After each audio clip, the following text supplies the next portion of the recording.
All right, we'll call the meeting to order. All rise.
Today, the commissioners, administrator, and staff pause to remember the 197 fallen heroes from Queen Anne's County, commencing from the Revolutionary War to Iraq.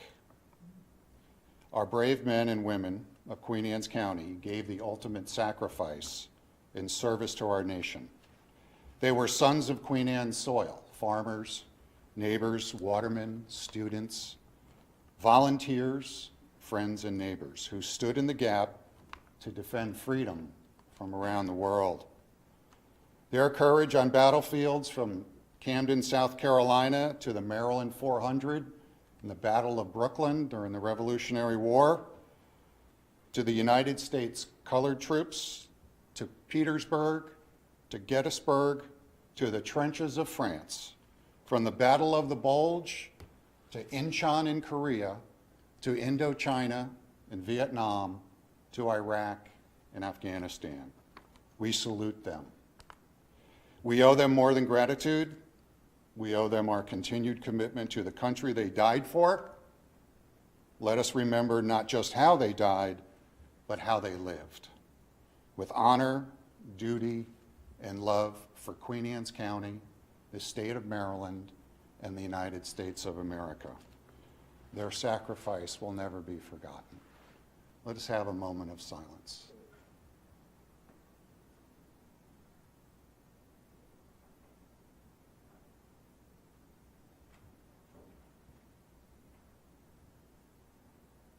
Thank you.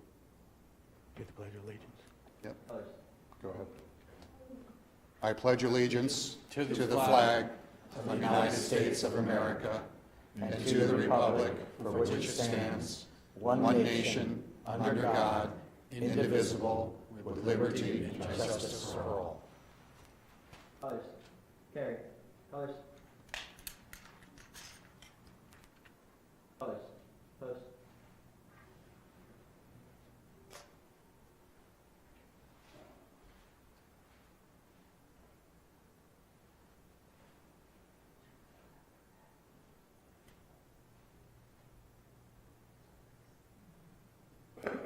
You may be seated.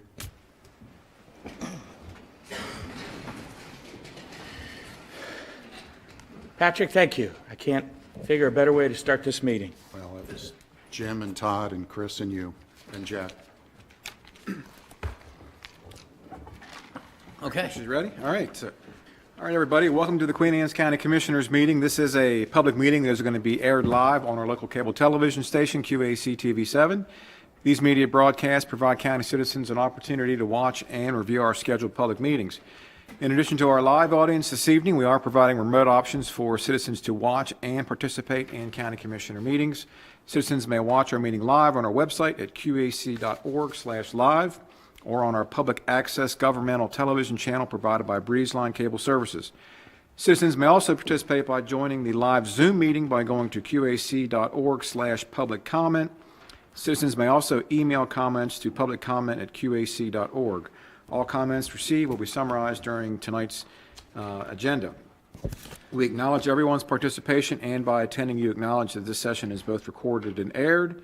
Press and public comment will be taken and is limited to 3 minutes per person. If you do care to speak, please sign up at the information table in the lobby. Comments longer than 3 minutes can be submitted in writing for the commissioner's review. So that takes care of that. I think we do have some public comment. Public comment? Oh, I can do that, yeah, so. We can approve the agenda. So we have our agenda for today's meeting, May 27th, along with the regular session minutes, Sanitary Commission minutes, and the closed session minutes from May 13th. They've been circulated for review. Also circulated were the minutes from the 3 budget meetings held last week on May 19th, 20th, and 21st. I make a motion to accept the minutes as presented. Second. All in favor? Aye. Any opposed? Motion carries. All right, great. And we just had a closed session under the General Provisions Article, Section 3305B1, to discuss boards and commissions. And we have one appointment, I believe, to make. For the Bay Bridge Airport Advisory Committee, I move to appoint Steve Wilson to fill the vacancy on the Bay Bridge Airport Advisory Committee. This term will expire on June 30th, 2028. Second? Got a motion and a second. All in favor? Aye. Any opposed? All right, motion carries. All right, thank you, Commissioners. That's all we had for the closed session. Yeah, and just Commissioner Wilson is not here today because he is on official duties as president of the Maryland Association of Counties, visiting other county meetings that are going on today.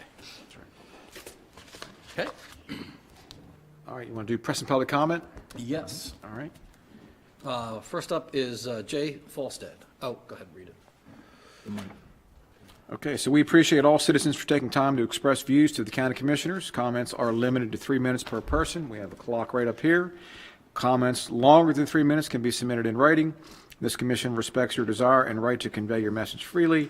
When you come forward, please speak clearly at the standing microphone, state your name, address, and your topic of interest.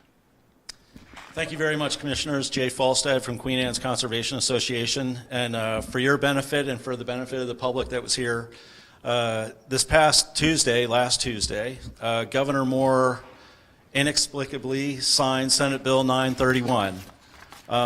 It was a huge disappointment, especially since every county on the Eastern Shore was opposed to Senate Bill 931. I've characterized this bill as the greatest threat to Maryland's agricultural areas and its farmland in the state's 247-year history. For those that don't know about this bill, what it does is it throws open the door to widespread solar projects on farmland. And the way the bill is written, it would consume literally tens of thousands of acres on the Eastern Shore alone. In response to Governor Moore's signing of that bill, we have a bunch of us, of citizens on the Eastern Shore and really across the state, have decided to try and take this matter to referendum. In order to do that, we need to get a huge number of signatures in order to meet the first threshold by next Sunday, this coming Sunday. So I, for your benefit and again for the benefit of the public, if you'd like to sign the petition, I've got a few with me here. It doesn't, you're not taking a position one way or the other. It's simply putting the matter on the ballot and letting the voters decide. If we succeed, then this issue would be on the 2026 ballot. But once again, the bill itself is, I've characterized it as land use abuse, and that's really the only way to look at it. So thank you for your time. For those interested in the audience, you can go to the Farmers Alliance for Rural Maryland website, where the petition is on there. All petitions have to be signed in ink. You can't do an electronic petition, and that's why I've got some with me. Commissioners in other jurisdictions have already signed the petition, and I think most of you signed it already tonight, and I urge the public to also join in. So thank you very much for the time. Thank you. Thank you, Jay. I've encouraged everybody to give it some thought and sign Jay's petition. If you're interested, local control over land use decisions is important. It should not come from Annapolis. And this is, I think, a really good cause that Jay's working on here. Thank you. Yep. Okay. Mike, did you want to speak at this, or did you want to wait till the hearing? Go ahead.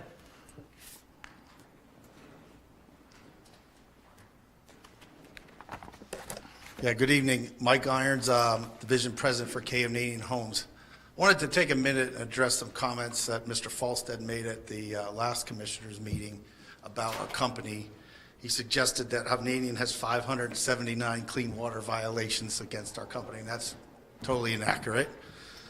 I also want to address his comment about a stormwater violation we did have at Four Seasons at Kent Island. This happened in 2018, and it happened during a storm event that we had 6 inches of rain in 24 hours. It was in February.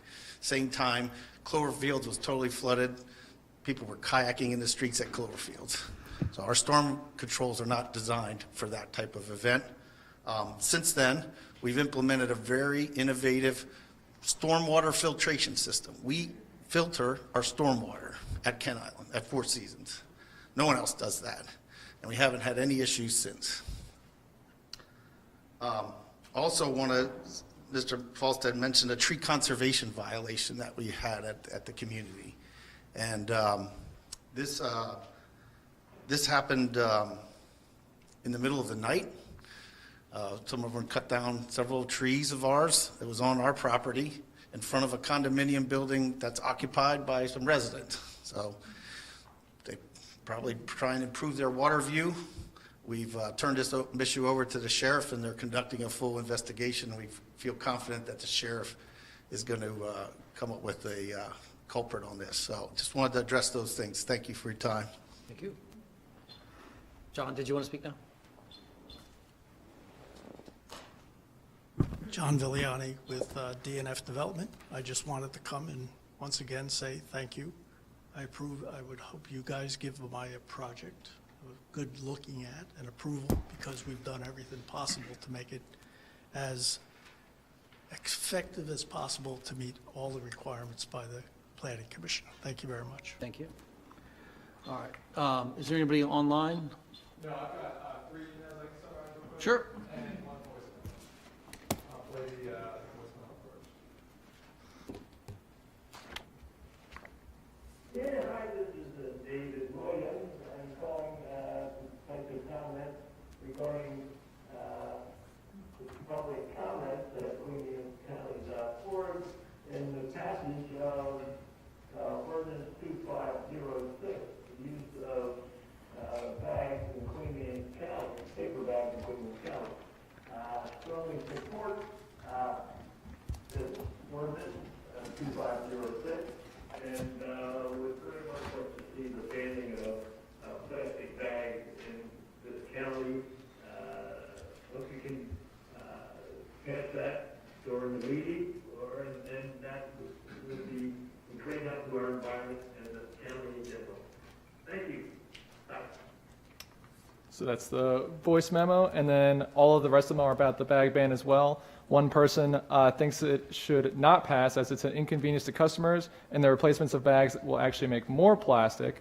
And then the others are for the ban, as microplastics have been a large negative environmental effects on the bay, and it's a reasonable step to clean up. And then the other person just said they wanted to vote yes for it. So that's it. Okay.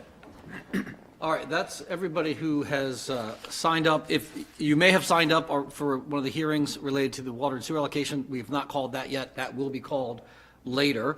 But if you wanted to speak at pressing public comment, not on the water and sewer thing, raise your hand. You can come up. If not, we'll close press and public comment. All right, we'll close press and public comment. Hey, Commissioners, we have a full house tonight. Would you like to do the opioid poster contest first? Let's do that, yep. Do that first, all right.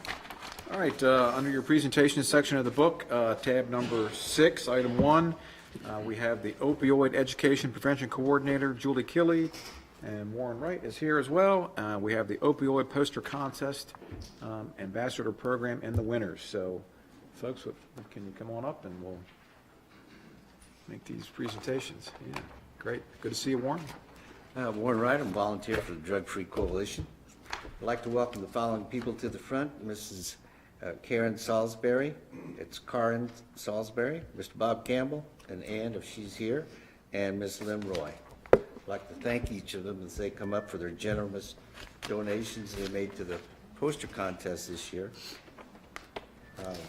Ms. Salisbury has generally donated one free driver's education course.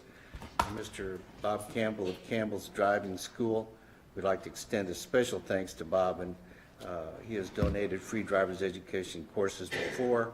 He's a dedicated supporter of our efforts and provided driver's education to the community for over 20 years. He has a commitment to safety education and the development of young drivers, and he's made a lasting impact.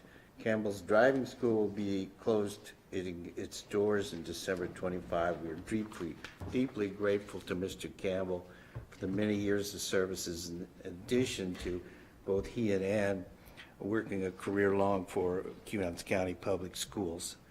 And they'll both, that service will be missed, and they were both great teachers. In fact, Bob had it the hardest. He had middle school. Up next is Miss Lynn Roy, wife of the late Jim Roy of Economy Tree Service.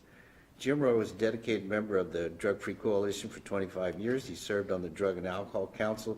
Throughout his decades of service, Jim demonstrated unwavering commitment to drug and alcohol abuse in our community.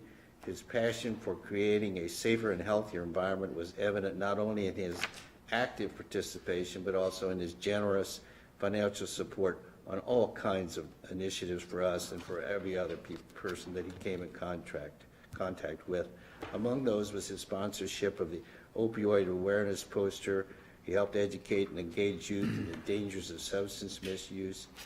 His lasting impact and dedication will soon not be forgotten soon.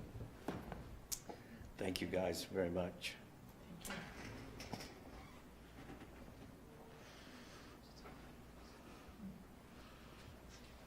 I think we're having the 60 12th grade students were invited to participate in the countywide opioid awareness poster contest. They were tasked with using creativity to share messages about the dangers of substance abuse. We had 106 entries for this year. There were 7 winners, 1 from each public middle school and high school, and 1 from a QAC private school and a homeschool student. So it's pretty inclusive. And again, thank you guys for allowing us to be put in county buildings for the exposure.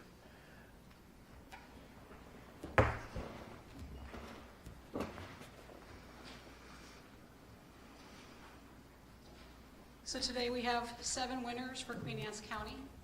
We have Brooke Register, 12th grader from Kent Island High School, and she's going to be presented with a $300 Amazon gift card from Economy Tree Service.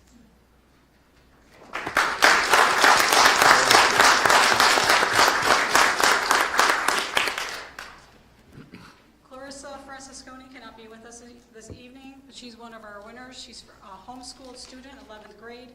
She will be receiving a free driver's education course from Trax Advantage Driving Academy. Thank you very much.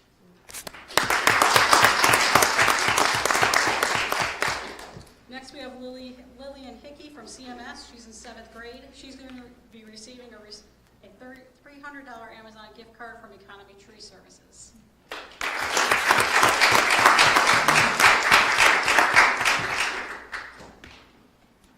From Sothersville Middle School, we have Claire Winterstein, 6th grader. She's also receiving a $300 Amazon gift card from Economy Tree Services.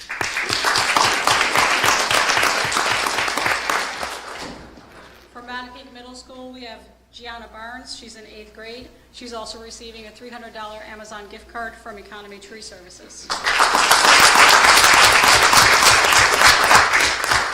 From Stevensville Middle School, we have Mac Cullison from she's in 8th grade, receiving a $300 Amazon gift card from Economy Tree Services as well. And we also have Michael Page Jr. from Queen Anne's County High School. He's in 9th grade. He's receiving a free driver's education course from Campbell's Driving School.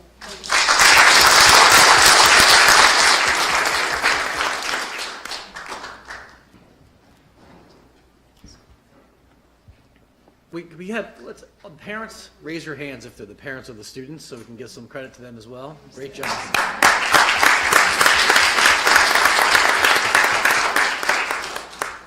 Pictures? We do pictures? Yeah. Did we get the picture? No. That's no Let's go down. No, we'll just stand up back here.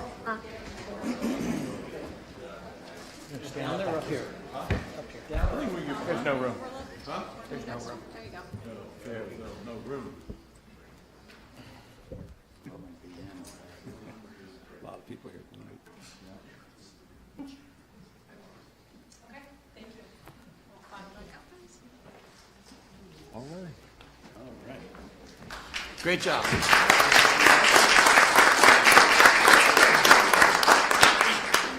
It won't take long. We'll be receiving them, or we'll be seeing around the county. Collectively, 22 Queen Anne's County drug-free student ambassadors completed 999 service hours from April 24 to April 25. That 999 is the exact number because Julie is like a bookkeeper, and everybody signs in. They have played an essential role in amplifying the mission of the Queen Anne's County Drug-Free Coalition. They certainly have, and contributed to numerous events and initiatives. Through their dedication, the message of QAC Goes Purple has reached countless community members across the country, across the county, and inspiring awareness, action, and hope. Some of the projects the ambassadors completed were, they participate every year in the Christmas parade with a themed float, sharing the prevention message through both the float design and the giveaways. The giveaways, by the way, were individually wrapped candies and glow sticks, and each one of them had one of 32 different drug messages, and they were handed out, not thrown. Designing and updating and maintaining their prevention-themed window displays at the Queenstown Outlet store throughout the year. They just moved it. It's got a nicer location, but it's the Queenstown Outlet. And created and launched a newly designed escape room for community residents, youth, and adults. This year they had 105 residents participate in the 1-hour sessions with a mock dry run and the 2-day event. I was in the mock dry run, and it took us every second of the hour. Providing youth presentations to local youth groups, they are really good speaking to other students. Designing and managing an educational obstacle course during several local events. Those little kids love that obstacle course. And of course, we slipped in a few drug-free messages. This evening, these students are receiving certificates and letters from the Queen Anne's County Commissioners. Thank you in recognition of their service. Some are being recognized with specific accomplishments. As ambassadors, these students showcase remarkable leadership and commitment, effectively raising awareness about the dangers of opioids while promoting substance-free living among their peers in the community. Their dedication to personal growth and unwavering resolve to share their beliefs makes them truly deserving recognition. The following students step forward as your name is called and be honored for the 24-25 year school year. I don't hear any names.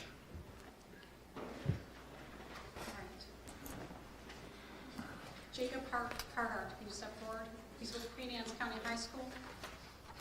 He has dedicated 82 hours of service during the 24-25 school year. Jacob?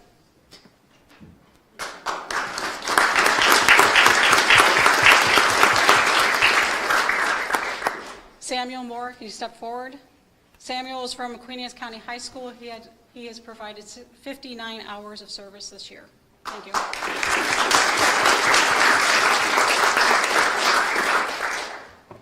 Finn Costello is from St. Mary's High School, resides in Queenstown, Maryland, and he has 13 hours of service.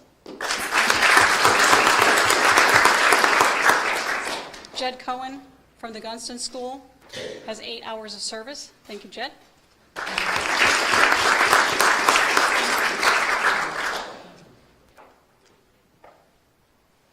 Warren?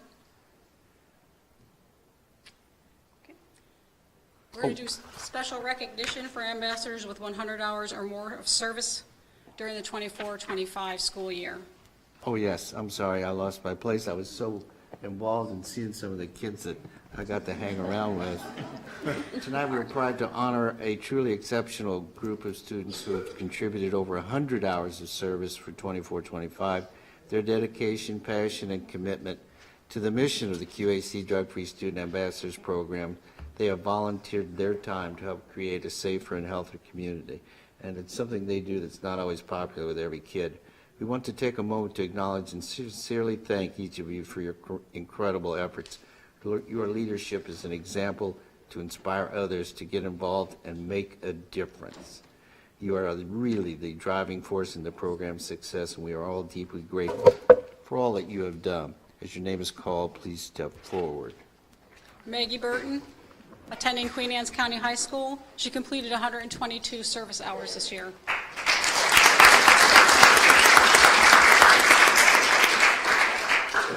Gianni Figliozzi attends the Gunston School. He completed 102 hours of service this year.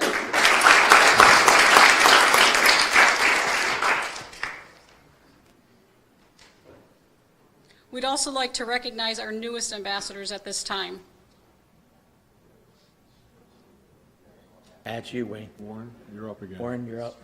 Okay. On behalf of the Queen Anne's County, we are pleased to formally recognize these students' decision to join the QAC Drug-Free Student Ambassador Program during the 24-25 academic year.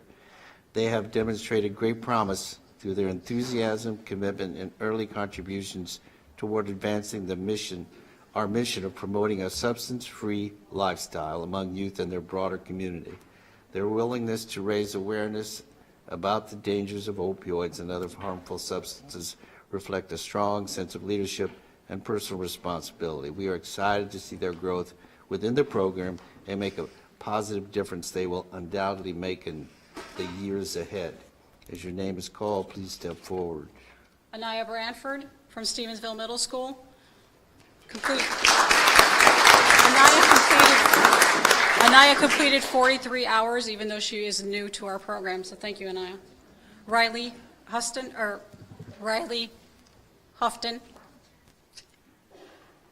Step forward. She's from Stevensville Middle School as well. She has 19 hours of service with us. Madison Marshall, also from Stevensville Middle School, 14 hours of service.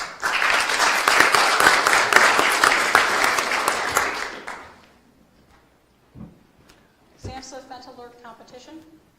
The QAC Drug-Free Student Ambassadors are competed in the SAMHSA 2024 Fentanyl Challenge. They won one of the top 6 prizes in the nation, which was $5,000.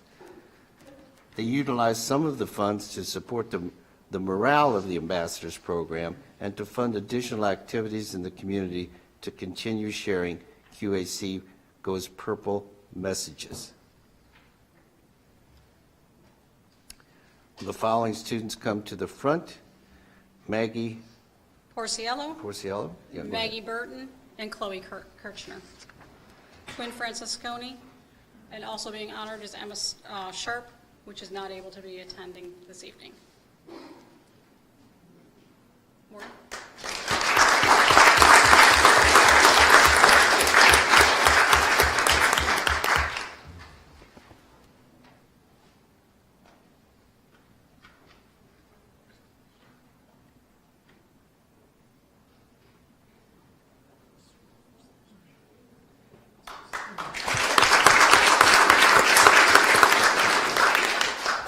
Hey, I'm sorry if I don't look like I'm paying attention, but I want to say to Maggie, I apologize for mispronouncing your name all year.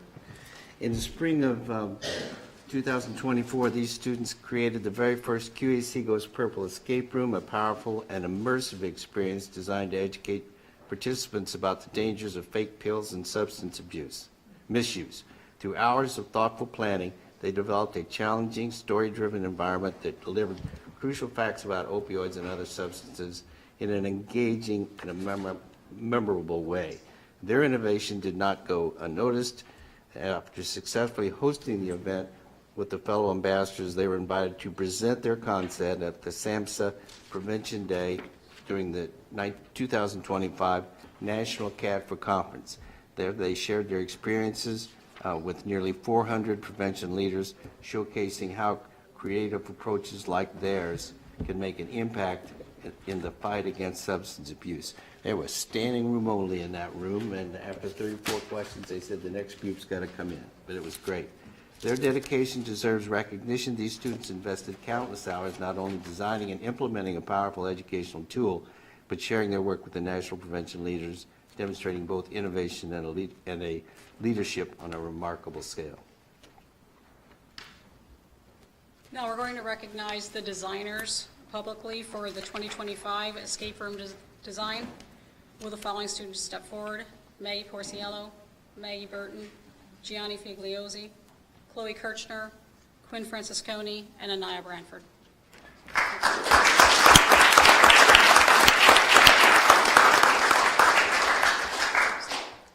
We would like to publicly recognize a talented group of students who designed the second QAC Goes Purple escape room. With vision and determination, they created a powerful, interactive experience to share vital messages about substance use disorders and their impact on families. The stigma that surrounds them and the truth that hope, help, and recovery are all possible. Every detail, from the storyline to the puzzles, was thoughtfully crafted to educate and engage participants while leaving them with a deeper understanding of those critical issues. To their creative minds behind the project, thank you for your innovation, determination, and unwavering commitment to make a difference. All right, at this time, we're going to be recognizing some of our middle school students.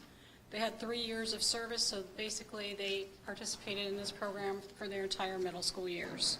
So will Chloe Kirchner and Quinn Francisconi step forward?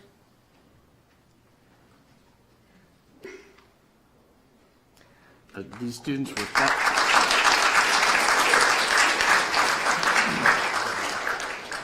These students were founders of the QAC Drug-Free Student Ambassador Program in 22. They served as ambassadors throughout their middle school years, 22 through 25, consistently demonstrating a level of commitment and passion well beyond their age. Their dedication to a program reflects true leadership marked by initiative, compassion, and a deep desire to make a difference in their community. We were proud to celebrate their accomplishments today and excited to see what they will continue to make a difference in years ahead. Please step forward when your name is called. Quinn Francisconi, step forward. Quinn, during the 2024 school year, she contributed 122 hours of service. In total, from 2022 to 2025, she dedicated a remarkable 236 hours to the program. Chloe Kirchner, can you step forward? During the 2022-2025 school year alone, she contributed 157 hours of service. In total, from 2022 to 2025, she dedicated an impressive 262 hours of service to the program. Thank you.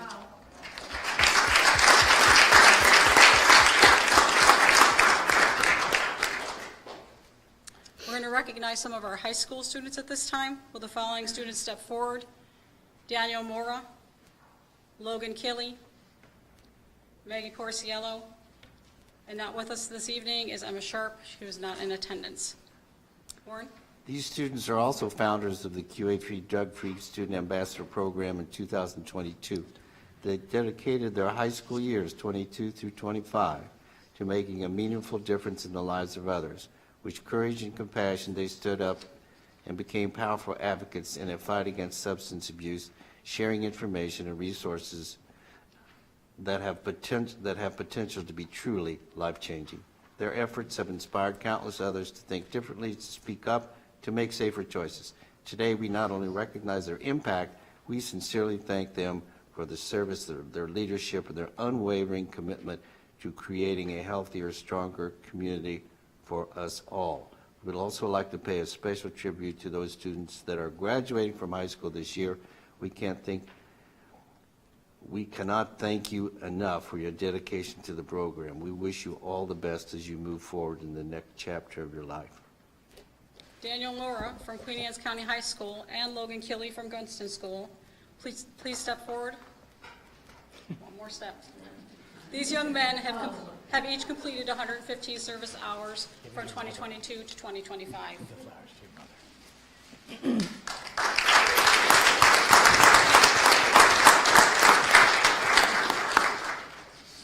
Not with us this evening is Emma Sharp from the Gunston School. She contributed 132 service hours during the 2024-2025 year and 233 hours between 2022 and 2025. Maggie Porciello, can you step forward one more time? Yeah, it was so nice. Maggie Porciello from Gunston is also a founding ambassador. She's completed 256 service hours between 2024 and 2025, and an impressive total of 461 dedicated service hours from 2022 to 2025. Consistently going above and beyond every expectation, her commitment to making a difference has been nothing short of inspiring. As the lead ambassador for the Queen Anne's County Drug-Free Student Ambassador Program, Maggie brought passion, leadership, and strong sense of purpose to everything she did. From organizing events to mentoring peers, her impact has been far-reaching and deeply felt. We are incredibly proud to recognize her outstanding contributions and thank her for her unwavering dedication to building a safer, healthier community. Thank you, Maggie, for your exceptional service and your lasting legacy of leadership. Your efforts have truly made a difference, and we are grateful for all you have done. 125 hours.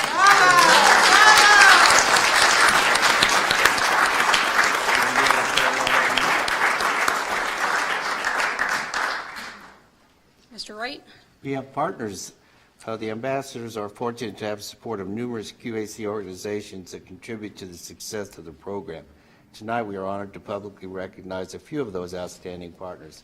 Without their support, the program would not have been able to deliver the impactful events and initiatives that have made a difference in our community. The continued support and belief in their mission, community members and partners alike have extended their reach and strengthened their impact. We are deeply grateful for their commitment, their generosity, and their shared passion for creating positive change. Thank you for being an essential part of our success. That would be the Queen Anne's County Drug-Free Coalition, of course, the county commissioners, Queen Anne's County Public Schools, certainly, QACTV, always helpful, QAC Information Technology and Communications Department, the Centerville Police Department, and the Queenstown Premium Outlets. And now we have some volunteer recognition.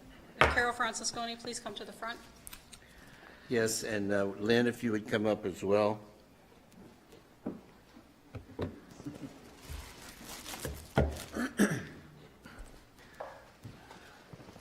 Is Carol up there?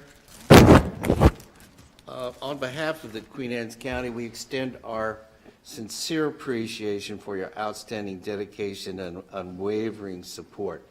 Throughout the past year, your creativity and talent have been evident across numerous initiatives and contributing meaningfully to our mission of raising awareness about the dangers of substance abuse. Your innovative ideas, keen attention to detail, and exceptional artistic abilities have been instrumental in developing impactful and enduring messages with our community. Your commitment to excellence has significantly strengthened our outreach efforts and advanced our shared vision of a healthier and safer Queen Anne's County. We are truly grateful for your passion, professionalism, and creativity you bring to every project. Thank you for your continued service, for embodying the value that is essential for our success in our program. Your contribution has left a lasting and a positive legacy. And with that point, I'd like to say to Lynn and to Carol, first of all, we have a new award this year, and that's for you, and this is for you, Carol. And the inspiration for this is we're awarding one to Carol for all of the things that we listed. I have to tell you, the escape room, they needed a kitchen and a refrigerator in both rooms. I don't know how they did it. Carol came up with a way to do it, and the kids made it out of paper and tape. It was the darndest thing I've ever seen. Plus, I didn't have to carry it. It's a beautiful thing. And I can't, so congratulations. We want to thank Carol and, of course, Lynn. But I can't leave tonight. This is the last thing, but I can't leave without also awarding this new cup to Commissioner Moran. And I have to tell you, the two Jims did so much back and forth, trading off, doing things. It was amazing. I can give you 100 examples of the two of them plotting for the Drug-Free Coalition. But I'll just say thank you, Mr. Commissioner. and present you with our newest cup, which, by the way, says, oh, by the way, we have a new logo. The commissioner was hard. He voted no a couple times, but we got the new logo. Carol did it. Out of the goodness of her heart, did I mention she's a graphic designer? And down at the bottom, it says Queen Anne's County Drug-Free Coalition. And as some of you might know, we need friends for the Drug-Free Coalition. And this says, a friend of Jim Roy. And so if Carol knew Jim, she is in the same vein as he did, because all the great things he did, and the commissioner, of course, has helped us from the get-go. So thank you all very much.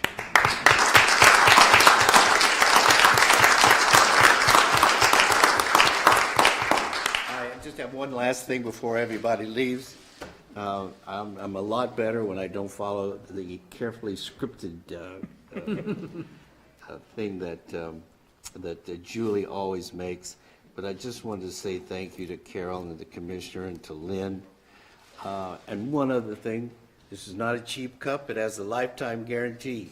No matter how many times you wash it, you send it right back in, they'll send you another one.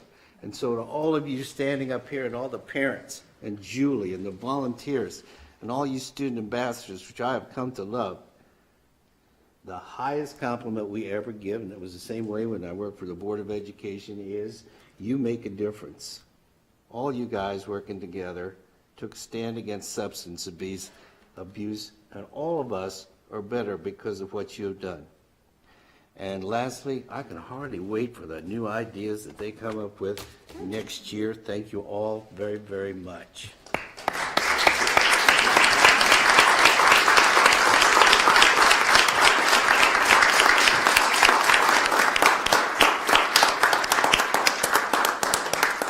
Now let's adjourn, because I know Jacob, Julie's can you going to read? tape 1,000 Yeah, pictures. Jacob, come and stand in the front, so we can get a picture.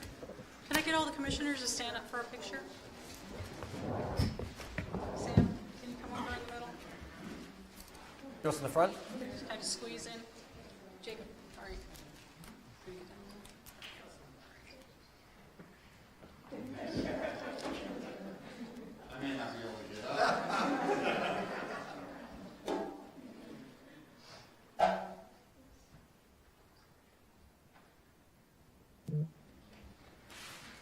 All right, so we're going to head downstairs, students. Thank you so much, commissioners. Thank you.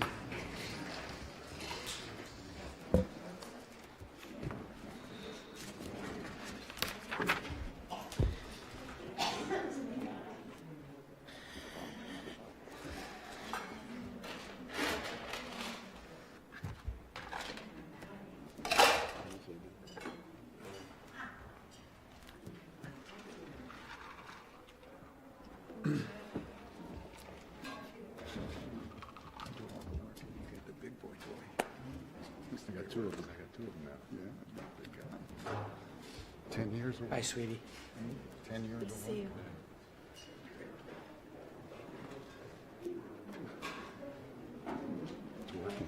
You thought the flowers were for me? I think those boys will be taking those flowers home to their moms. Brownie points today. Yeah.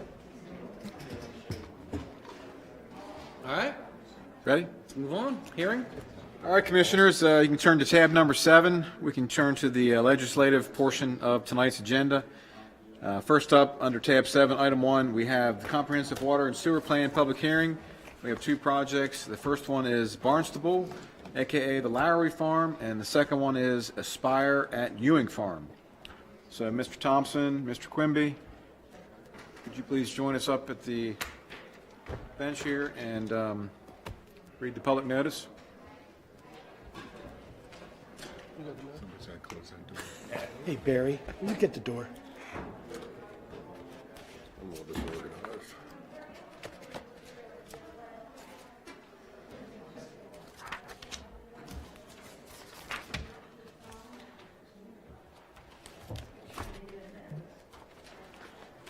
Did you hear me from the news first? I'm sorry? Todd said Aspire, but you had Orange Table first. Well, yeah, there was a name. Okay.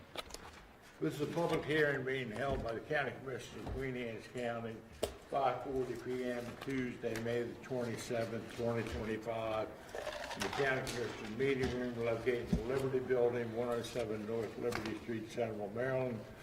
Purpose of the hearing is consider amending the Queen Anne's County 2011 Comprehensive Water and Sewage Plan. In addition to the hearing, an informational presentation was held at 5:40 p.m. on Tuesday, May 13th, 2025, also in the Commissioner's Meeting Room.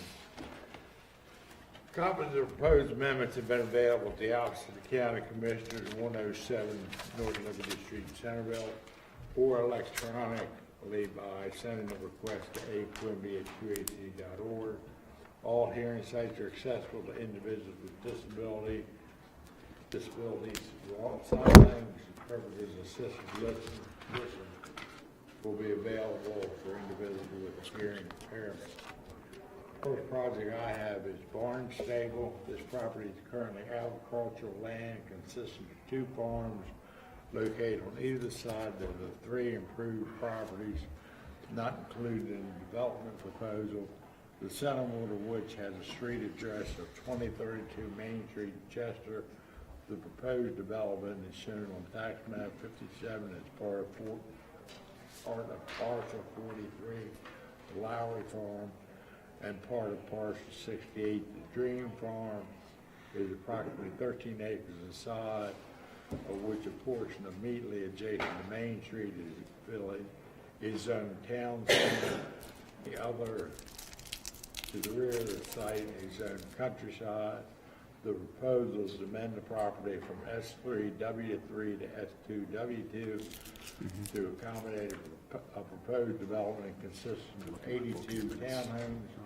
Flows from the use are anticipated to be 20,500 gallons per day.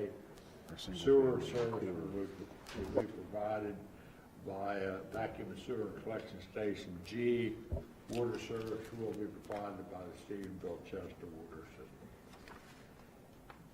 Commissioner, do you have the sign-up sheet for the following? Yeah, Alan, move that mic closer to him.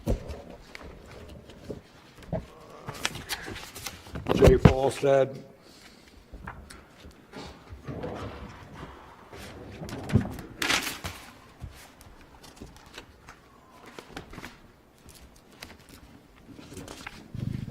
Commissioners, Jay Falstad, Queen Anne's Conservation Association. I had to step out in the hallway for a second. So are we on Aspire for this one, or is this? I believe we're on Barnstable. Barnstable, so thank you. I want to oppose this, and I'll also oppose the second one that's coming up.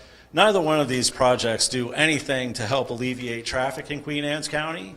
They don't do anything to help alleviate school capacity. They both do, however, create problems for the county. Development of this sort does not pay for itself. It never has. And all it will do is ultimately create long-term problems for the county. With that, I know that this is just a water and sewer amendment, but I think until such time infrastructure is caught up and we can make some additional improvements to the community, I hope you'll reject both of these requests. Thank you. Thank you. Barry Waterman. Barry Waterman, Sparks Mill Road. In full disclosure, both John, the developer, and Claude Lowry are friends of mine. Rabbit hunt with Claude, known John for 10 or 12 years. But that's not why I'm here. I'm here to talk about basic fairness. You got a developer that has spent 12 or 13 years trying to own a project on the one of 3 properties in the county that our county approved in the comprehensive plan and the zoning ordinance, the highest density development area in the entire county. That Lowry property was designed to be Chester. It was going to form the basis of a downtown for Chester. It's been in the plan for 20-some years that that's what would be there. In the last comprehensive plan, you guys stripped the zoning off of there because you said you didn't have enough sewer for that kind of a project. And instead, you gave Mr. Lowry a small portion of town center zoning. You got a developer who's now, for the 5th or 6th time, modified their plans And I can tell you, because I am in the development business, that that man has spent several $1 million to get to this point, following the rules laid down in our comprehensive plan and our zoning ordinance. You got a plan that fits what the zoning calls for on that exact piece of property that we just adopted a comprehensive plan to say that's what should go there. And that's what's presented to you guys today. Doesn't make any sense to have a set of rules that when somebody meets them, they don't meet with success. They can't move forward without the sewer and water amendment. And they should be able to move forward because that is what we as a community agreed to in a plan and you guys adopted, and that's the law of the land. That's the plan. That's what should happen there. So I just encourage you to do that. I would also, Jay and I are good friends, but I will disagree that residential development doesn't pay for itself. If residential development didn't pay for itself, Queen Anne's County would have been broke long ago. Residential properties pay enough money in property taxes and piggyback taxes to more than pay for the expenses that they demand. This particular project has townhouses which are going to be $500,000 to $600,000. You already have an economic study on this showing that it'll be profitable, and I would just encourage you to approve their amendment. Thank you. Joe Cusimano. I'm Joe Cusimano, local here, young. Just want to see the county continue to develop, grow, and I'm here to support both of these projects. That's everyone who signed up on the Barnstable project. Are there any other public comments? All right. Ryan Showalter on behalf of DNF Development. I won't repeat much of what Barry said, but I think the 2 points just to highlight. One, this project, like all projects, has to go through your APF study. We've submitted a draft study that demonstrates there's capacity in the schools.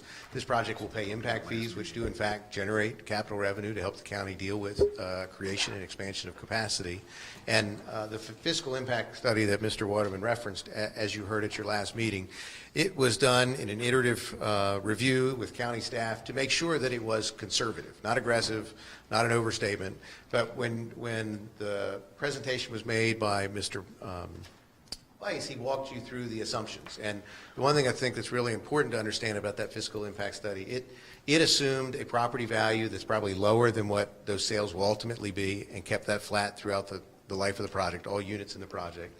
It assumed that the buyers of every house make the minimum income necessary to qualify for the maximum mortgage for that project. So when we look at what the revenue generation is, it didn't assume any appreciation in either sales value or appreciation over the life of the project.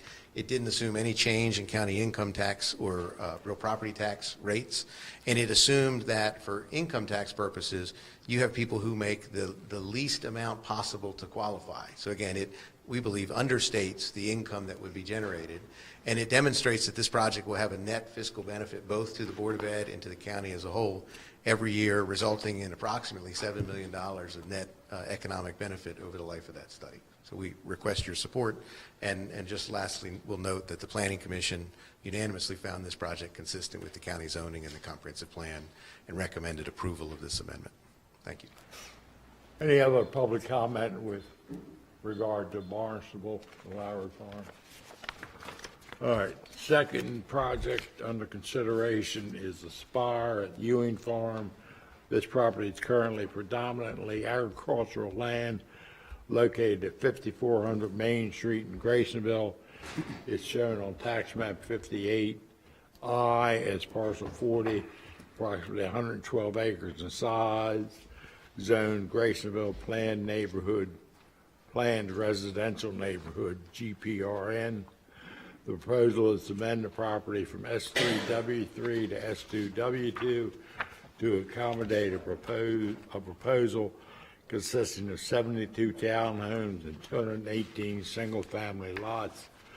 Flows from the use are anticipated to be 72,500 gallons per day. Sewer service would be provided via a constructed gravity sewer pump station. Water service would be provided by the Graysonville water system. Signed up to speak are Jay Falstead,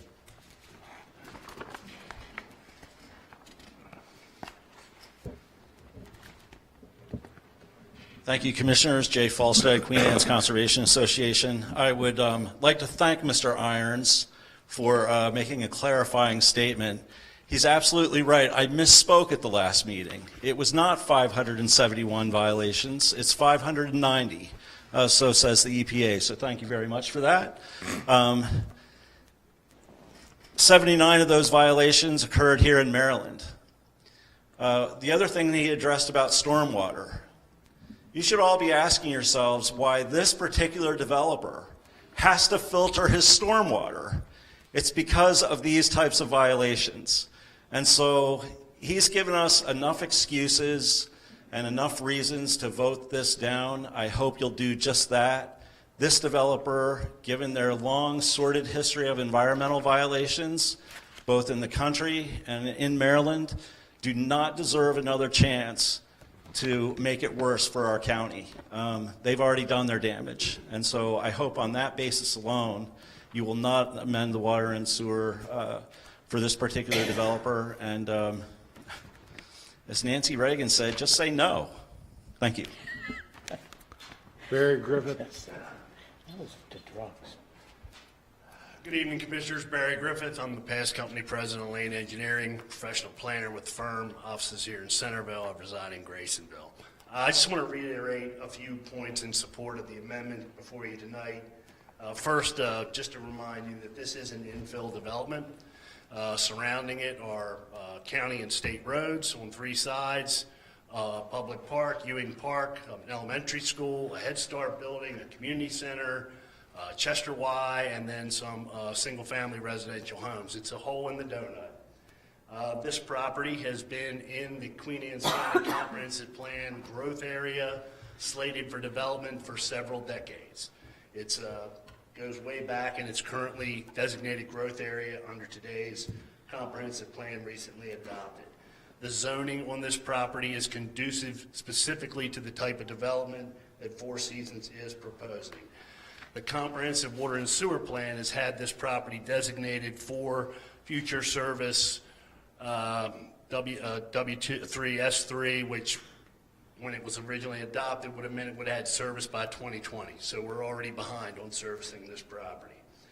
This property is a priority funding area. So that means it's eligible for state investment in infrastructure. I would point out also that when these homes are built, hopefully this will also be an economic boost for some of the existing Main Street Graysonville businesses, as well as spur investment, further investment in Graysonville's commercial Main Street.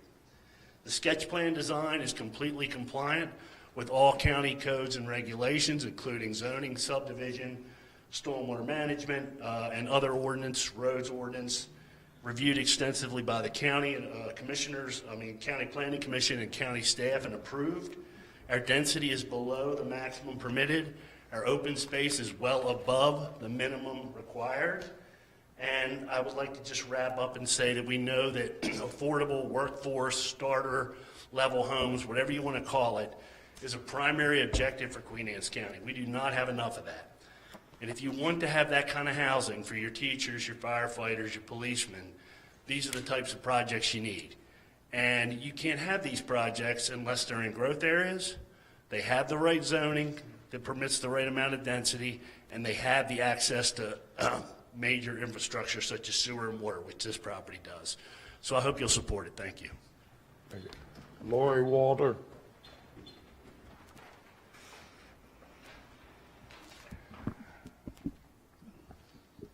Good evening. My name is Lori Walter. I'm an engineer with Lane Engineering. I'm working on this project.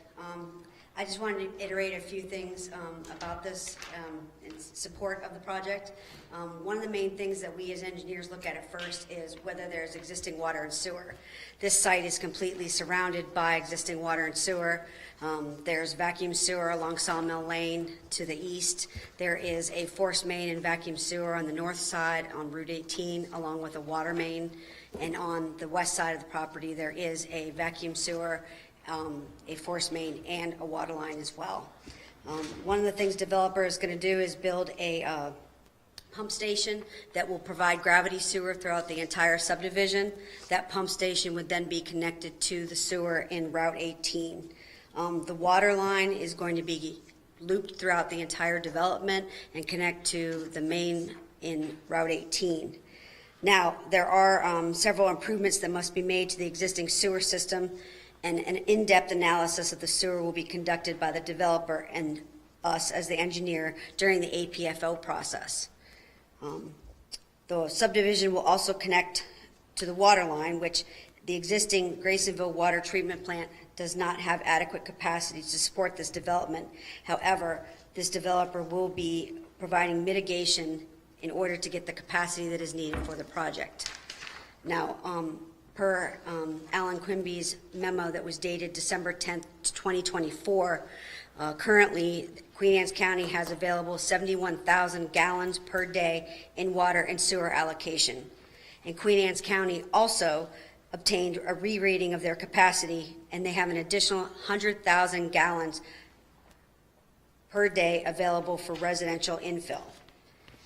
So there is 171,000 gallons per day available for residential development inside the county. This project only needs 72,500 gallons per day, so I hope that you vote in favor of this amendment. Mike Irons.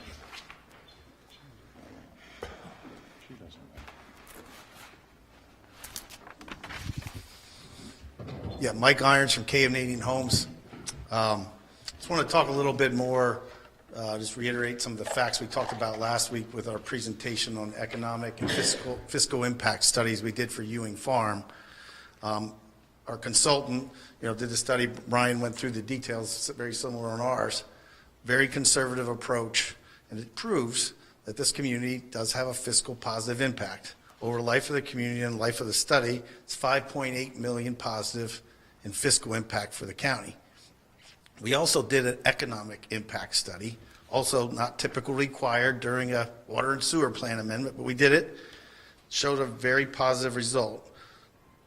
One-time impacts, 684 jobs during construction, 44 million in local labor income, 67 million in total economic value, and 118 million in total economic output. That's one time during construction.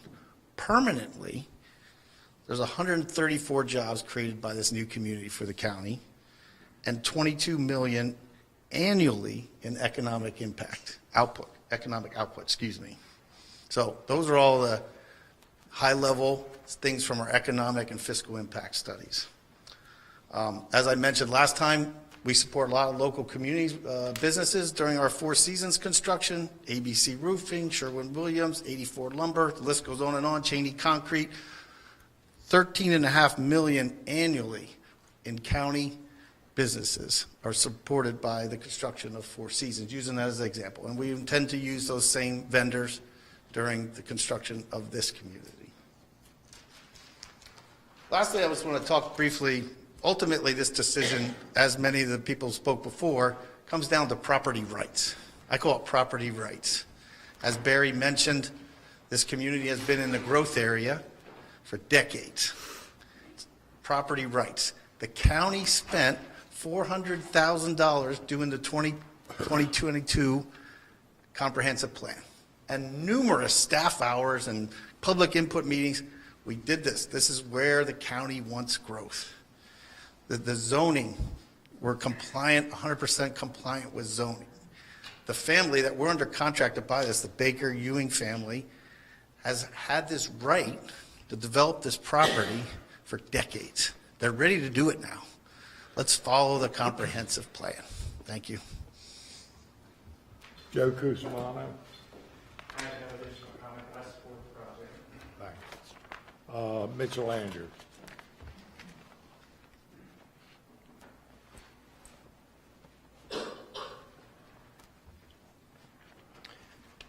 Thank you, gentlemen, for a few moments of time. To reiterate a few things that we've talked about before in several past meetings, I'm here to represent the Ewing family. The Ewing family has owned what's now known as, been talked about here as the Ewing Farm. My grandfather purchased that farm in 1946 when he got back from World War II. He put his youngest brother, who was getting back from World War II, set him up on a small farm in Graysonville. And he and my great aunt farmed that property until the early 1980s. Since the 1980s, it's been farmed by another family, the Denny family here in Queen Anne's County, still being farmed today. But things change over time. And Queen Anne's County, your planning department, your planning and zoning department, you all have looked at this parcel many times. It's certainly designated to be developed. And we're at the point, my grandparents put this farm in a corporation in 1982. It's a lot of years from now. I should know I graduated high school in 1982 from Queen Anne's County High School. That seems like forever ago.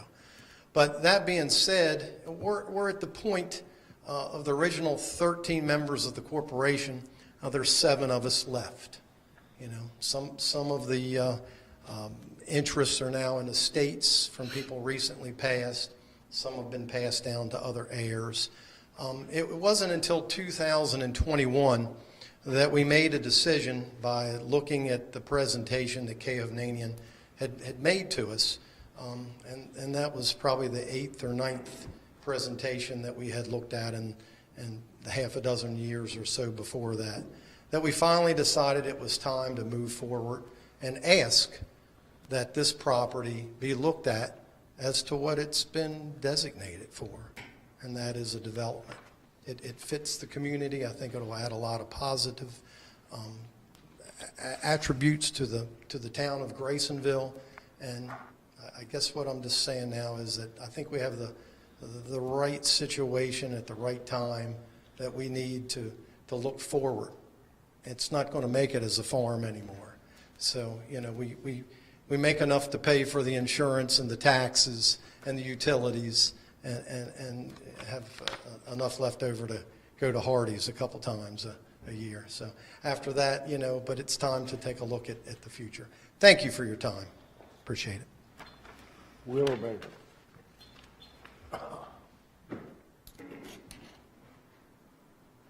Good evening. I'm Mitchell Selper.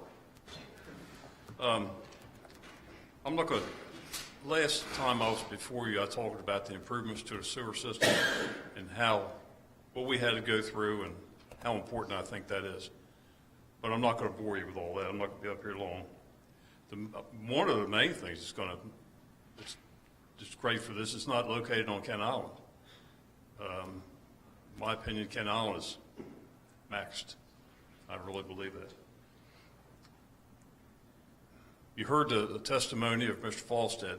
I can promise you this, if this project is approved, I'll guarantee that planning and zoning is going to have plenty of people down there keeping an eye on things. I'm sure of that. But this project does check some boxes: housing, public works, and if it's passed, I think it would be supported by the public. I really do. When it's explained to them what's being done and who's going to benefit from it, I think the public would support you. It's a political, I understand it's a political decision you have to make. I've been there, know what it's like. But just keep that in mind when it happens. I personally think it's a great project, and thank you for your time. Good luck. Joe Stevens.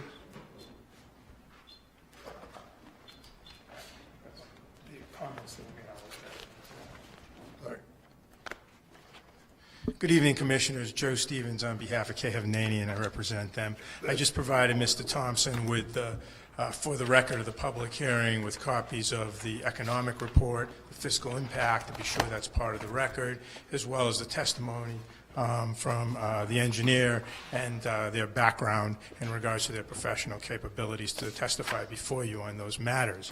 I also had spoken with Alan Quimby, sent him an email earlier, and requested that the record from the December 10th hearing be included in this hearing, so I didn't have to bombard you with a whole lot of paperwork in regards to staff reports, the PowerPoint that showed the things that were discussed about comp plan, its location in the comp plan, its location in a priority funding area, all the typical information evidence we put into the record in a proceeding like that. So that's part of the record before you as well this evening. I'm only going to hit upon a couple of points because everybody's made all those points either through our presentation or through the previous one. And one is that a comment was made that there's only a few areas designated for growth in the growth area in the county. We talk about your plans and the county plans, and they have in the 2022 plan reduced the areas available for growth significantly, which has been a trend over the past 20 or 30 years, and I've been doing this for 40, so I know that. So there's only a few available areas for residential development and infill residential. This is one of the very few. It's out of the critical area, off Kent Island. It's next to a school, within walking distance of downtown Graysonville. It's going to provide needed infrastructure improvements, as been testified to. Finally, I'd like to end with, you have difficult decisions to make, but this is a water and sewer plant decision. You have an APF to deal with traffic in schools. You have that ordinance. You can change it, you can make it stronger, you can make it weaker, do what you want with it. You have impact fee to deal with school funding. This is a water and sewer plan amendment, and under the criteria for water and sewer plan amendments, this project checks all the boxes, meets all of those standards. And so as you evaluate this, I'd ask you to consider that as the sanitary commission making that decision, there's a lane for you to stay in. You have discretion, yes, but within parameters. And there's a lane for the commissioners or the sanitary commission to stay in. And if you have issues with schools, or if you have issues with funding or transportation, you have those tools, and that's not within the lane of the decision that you're making. Your professional staff advises you on that and addresses those issues and has done so very, very well over the past several decades. Thank you. That's all we've got signed up. Is there any other public comment with respect to the Aspire project?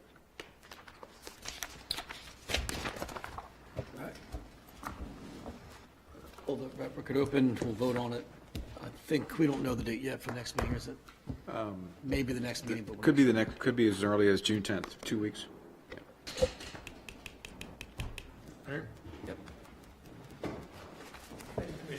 All right, Thank you. thank you, gentlemen. All right, Commissioners, moving on. Still under your legislative tab, tab 7. Item 2 is County Ordinance 25-01, and this is the act concerning cannabis licensed growers, processors, dispensaries to provide consistency with state law as required by SB 516 and HB 805 on pages 125 through 126. We held a public hearing on May 13th. It is now available for a vote. Sir, can we table this to the next meeting? We can. It's, yeah. I'd like to table it. Excuse me? I agree. I think we should table it. Yeah. I just want to say that in here, this thing says about smell mediation in here. I'm standing just outside here. I can smell it. Let's table it. Motion table? Second? All in favor? Aye. Him? All right, table. All right, item number 3, also in tab 7, County Ordinance 25-06, an act concerning the use of plastic bags in Queen Anne's County. Public hearing was held May 13th. It is available for a vote.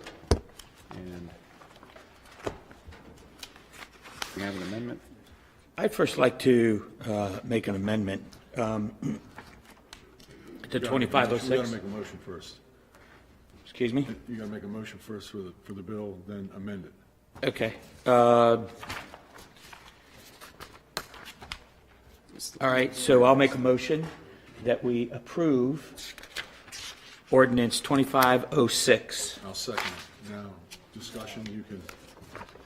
Now you can amend. Okay, so I want to make an amendment to ordinance 2506, the use of plastic bags in Queen Anne's County for the purpose of amending pending County Ordinance 2506 to remove the mandatory 10-cent charge on paper carryout bags and reusable carryout bags provided by the retail establishments. So what that means is there's no charge to the consumer for 10 cents for a bag. And my understanding is the businesses don't want to do that anyways. It's more of a way to condition those shoppers to bring their reusable bags in. Right. I know the Restaurant Association reached out to me, I don't know if they reached out to you, saying that 10 cents makes them look like, you know, they're just not pleased with it, and I agree with the motion. I think we need to remove that, so. Well, one slight clarification, it doesn't say the retail establishment can't charge a fee. Correct. It just says it's not mandatory. It means they don't have to if they don't want They to. still could charge a fee if they It was previously mandatory that 10 cents be charged. Now we're removing that, and we're leaving it up to the retailer. Right.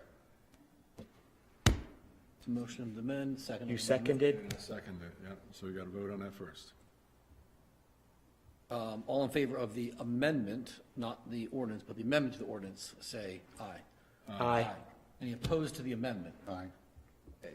3 in favor of the amendment, 1 opposed to the amendment. Now the ordinance, all in favor of the ordinance, say aye. Aye. All opposed? Aye. Nay. All right, so 2 for, 2 against, so it does not pass. Okay. Everybody's looking at you writing.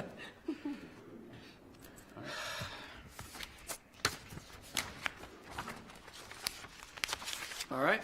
All right, that is all we had for legislative items this evening, Commissioners. We can move back to presentations. All right, so tab number 6, item 2, and we have it up on the screen here. We have the Midshore Behavioral Annual Presentation. Katie Dilley and her team is here. Katie's the Chief Executive Officer, Midshore Behavioral Health. Also with us, I'll let you introduce your team. I'm not sure if they all came or not. Welcome, Katie. It's good to see you. Welcome. And we'll also have her 2026 letter of agreement as well for action item as part of the presentation today. Hey, Sarah. Hello. Sarah, how you doing? Good, how are you? Okay. Hi, well, good evening. Welcome back. Thank you for having us this evening for our annual presentation. So my name is Katie Dilley, and I have the pleasure of serving as the Chief Executive Officer at Midshore Behavioral Health. And this evening, joining me, I have the pleasure of having Sarah Fagan with me. Do you want to turn your mic? Yeah. Hello, Sarah Fagan, Behavioral Health Coordinator, Child, Adolescent, and Young Adult Population. And Sarah also represents, she's our Queen Anne's County point of contact. Correct. At the office. And thank you again for having us. So we love to come before you during the month of May as we're wrapping up May, which is Mental Health Awareness Month. So thank you for making it a priority to get us in during this month. And this year's theme for Mental Health Awareness Month nationally is Finding Strength in Your Story. A fact about just honoring May as Mental Health Awareness Month is that it has actually been honored since 1949 as a month for awareness of our mental health. So it's pretty significant. Midshore Behavioral Health is getting ready to celebrate our anniversary on June 8th.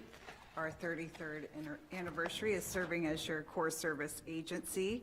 So this evening's presentation is just an overview of our highlights from the past year, some specific initiatives we're working on. We have included a little bit more data to share tonight.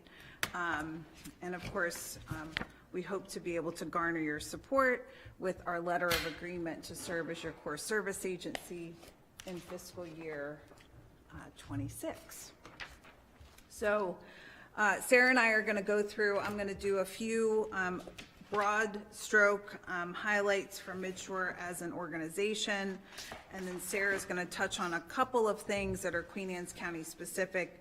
We have, as we do year over year, presented you with a packet with a lot of information, and of course we're welcome, any questions or comments throughout our presentation or at the end. So we appreciate those, just your insights or area for more information.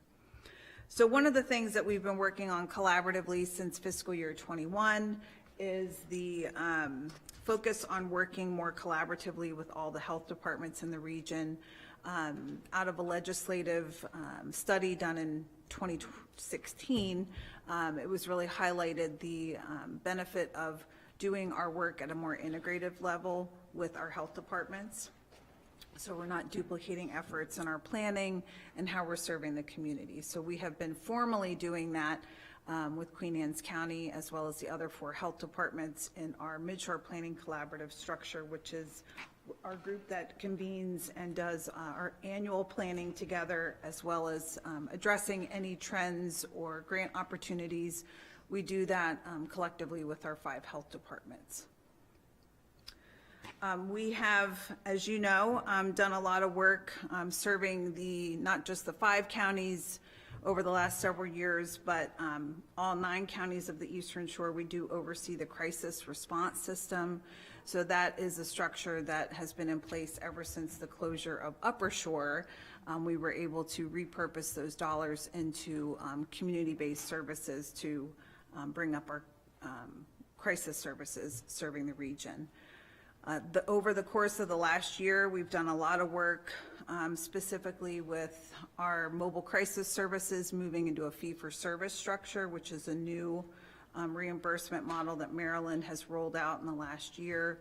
So we're continuing to look at how we're meeting the crisis response needs of the community, but also the funding required to support our provider, which is Affiliated Sante Group, who does provide that service. So we're actively advocating for the preservation of some grant funding while they are rolling out, moving into that fee-for-service model. So that's something we're working closely with our provider to make sure that we can sustain their services, which is really critical.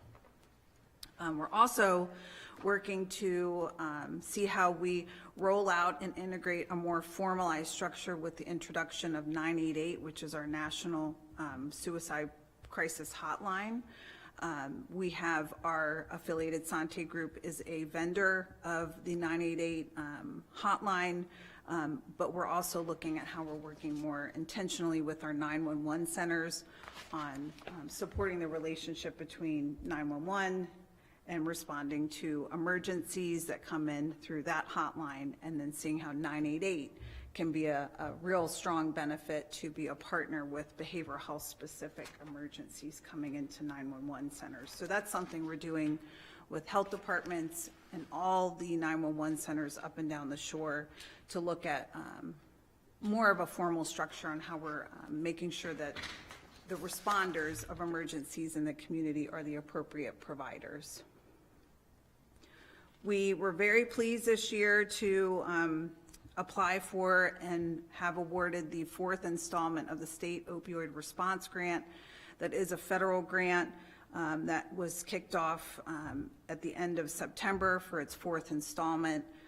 That grant supports our crisis beds up at the A.F. Whitsett Center for Substance Use Services, our safe stations in 4 counties on the Eastern Shore. So we have safe stations in Caroline.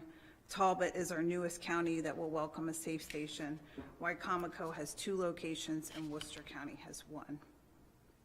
We also support recovery houses in the region through state opioid response dollars, in addition to funding our adolescent clubhouse structure, which does serve Queen Anne's County through Manery's Dream Alliance. So that's been an outstanding source of support, and we're really hoping that that won't be interrupted under the new federal climate. So we're holding hope our federal dollars are preserved to the extent that they can be. We also last year kicked off a regional suicide prevention coalition. There's a very active and strong coalition down on the lower shore. So we've learned from them, their successes, their challenges, how they've rolled out their programming.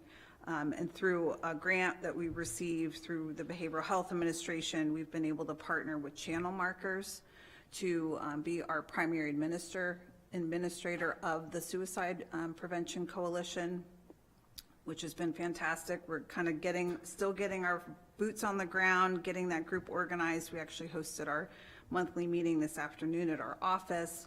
But we have a lot of representation from provider network, individuals that are in veterans services, community members, as well as just stakeholders that are interested in getting more involved in that space.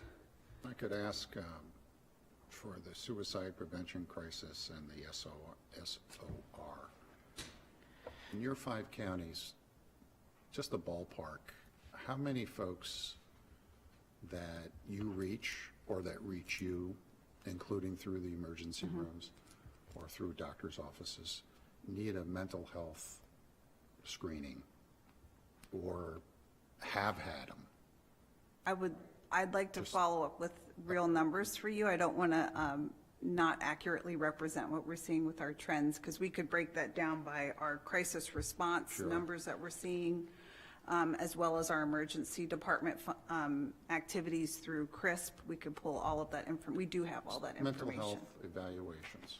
Okay, right? sure. So EMS shows up, they do it, they think that they need a mental health screening, they call the ER says, yeah, bring them in. So that would be advantageous. Yes. But of course, that's only one. So you'd be interested in the whole lifespan, because we can break that out for you guys. The whole lifespan from the time. Yeah, like child, adolescent, and then adults, like Yeah. all of it? Yeah. Yep. Yeah. We can do that. Thank No you. problem. And that includes calling 988. 98, and so 988 is an interesting data collection point, because depending on where you are at the time of the phone call, it will indicate where it gets received.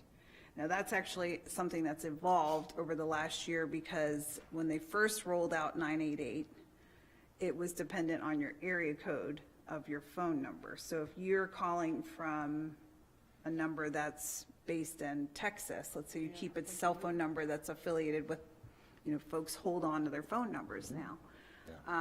You'll be routed, and in some jurisdictions, this is still the case. It hasn't transitioned over nationally fully, but you might get a receiving hotline provider that's based out of whatever your zip code is in Texas.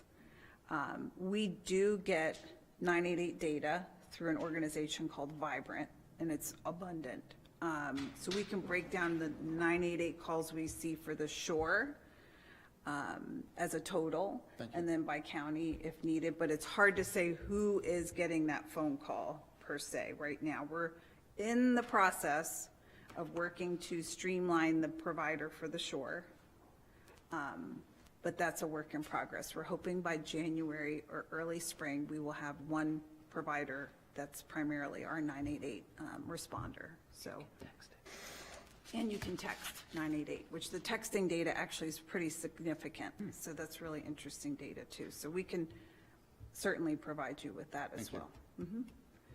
One, just related to our suicide prevention efforts, we also have been very successful with the distribution and promotion of, we have a gun lock initiative that has just taken off, in all counties. We've had a lot of reception with police departments distributing them, our crisis providers sending them out on responses, our local libraries.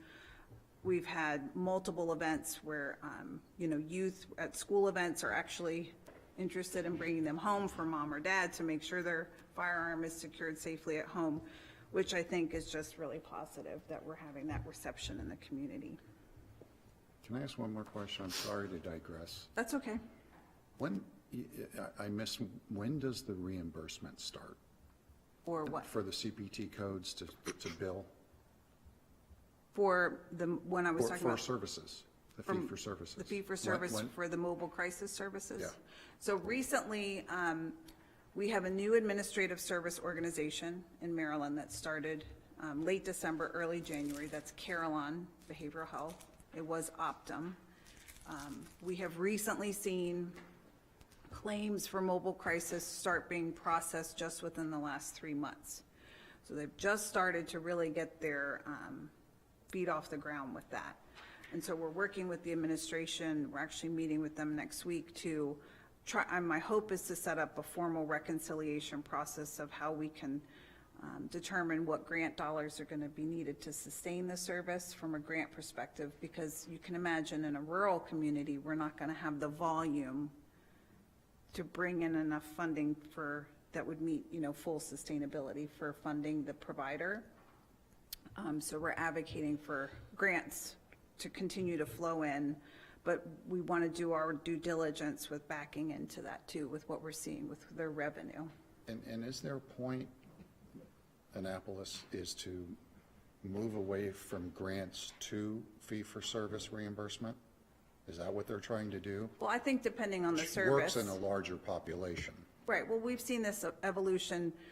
So really, core service agencies were birthed out of the movement of mental health services moving away from grant-funded into fee-for-service in 1997. That was really the push. And then we've seen substance use services follow suit starting in about 2015, 2016, where they've started to, dependent on the type of service, move that into fee-for-service as well. So we continue to see that trend, and there are some things that really aren't appropriate for fee-for-service, and some things that are. But, it's really something the administration, I think, also at the expectation of our federal partners, they would like to see more things move into a fee-for-service model with the intention that there will be a higher federal match for some of that in terms of Medicaid reimbursement, which we all know right now is a lot of that's on the table at the federal level. So it'll be interesting to see where we land. Thank you. Sure.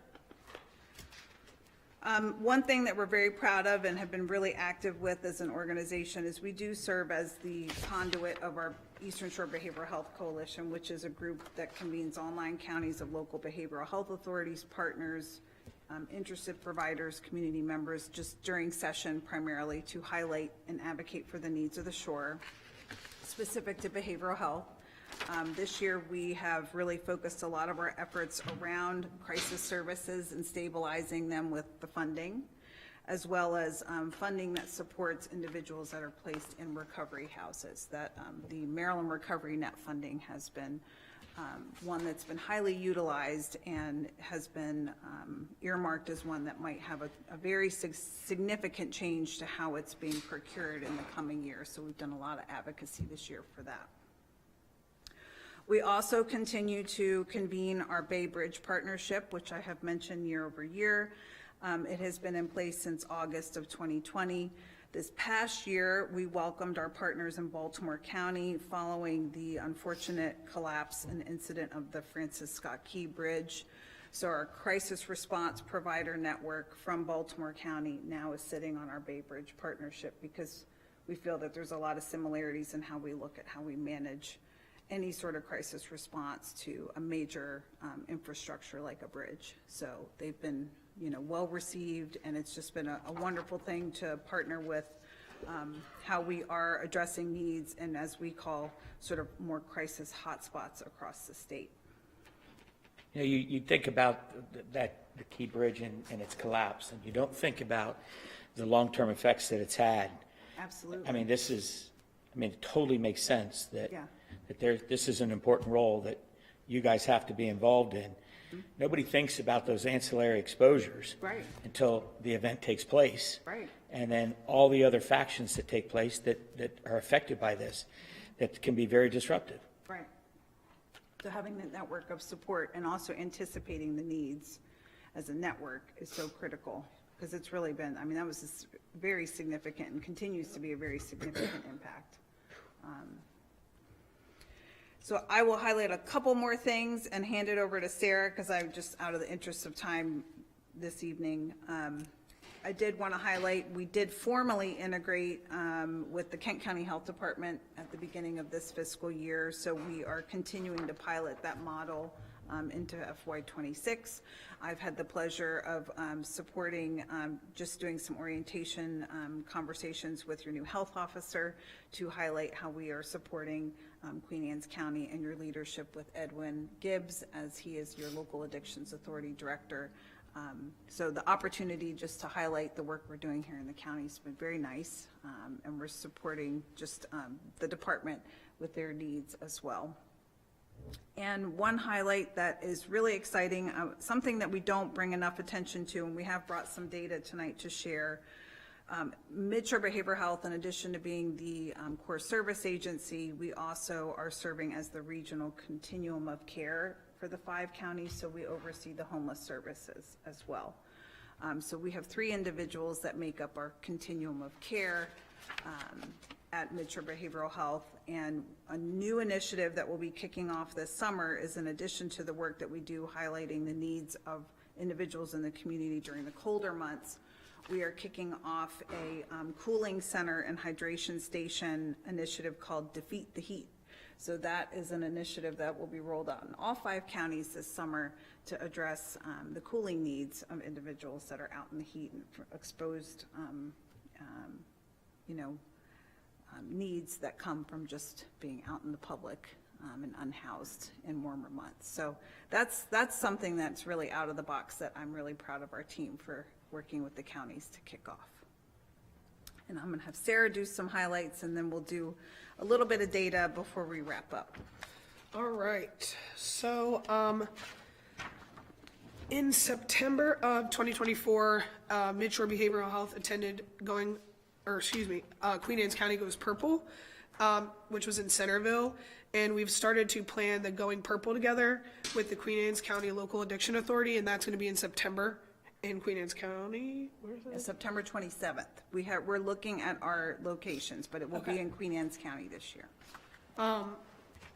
We also participate monthly in the Queen Anne's County LDAC, which is the Local Addiction Authority, provider meeting. Katie here, the CEO, she serves on the newly formed Opioid Restitution Fund Planning Committee. Forensic mental health program at Midshore has been active. Members of the newly formed problem-solving court since April of 2023. The Queen Anne's County Problem-Solving Court completed the National Best Practice Standard Training, which helps better serve program participants. Let's see, so in regards to first responder suicides, Midshore Behavioral Health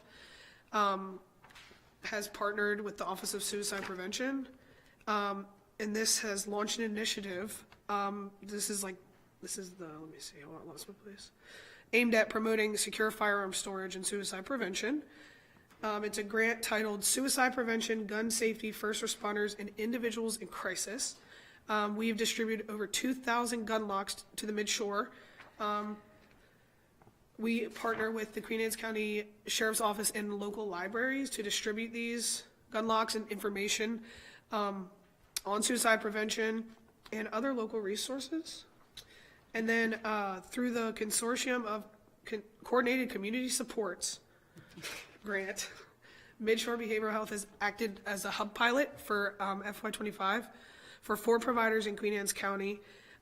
These providers have successfully provided services to over 2,800 students and their families in 15 Queen Anne's County public schools as of March 1 of this year.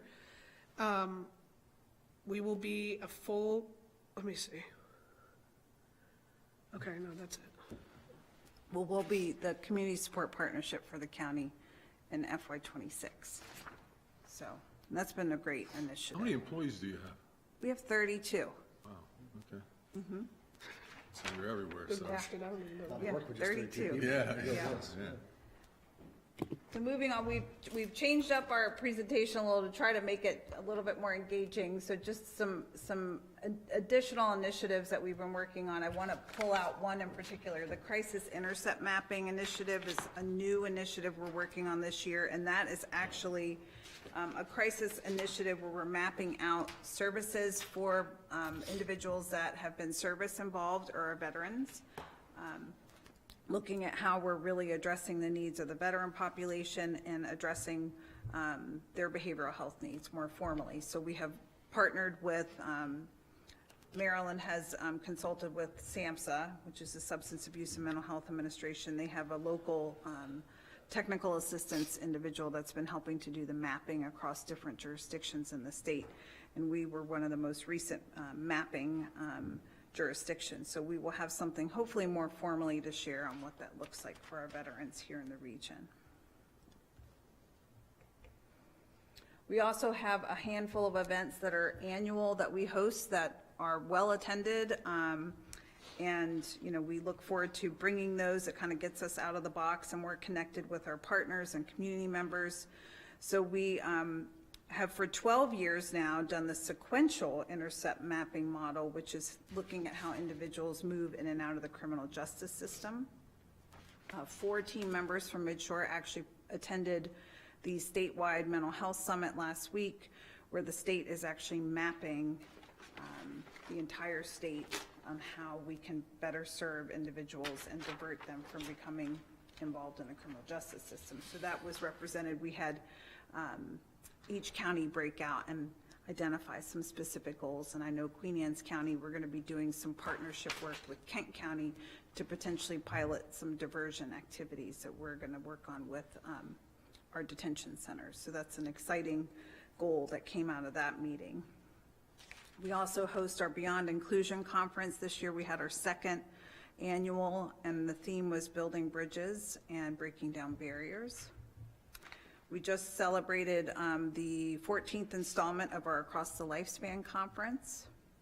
And as Sarah mentioned, we're excited to bring Going Purple together for its 6th year we've been doing this, but we'll be hosting in Queen Anne's County next year. So there's just a couple pictures of us getting out and about in the communities over the years, which is really exciting. Some of our team members, so you can see down on the right, there's Edwin, and that's Ann, and then Kirby from the Queen Anne's County Health Department.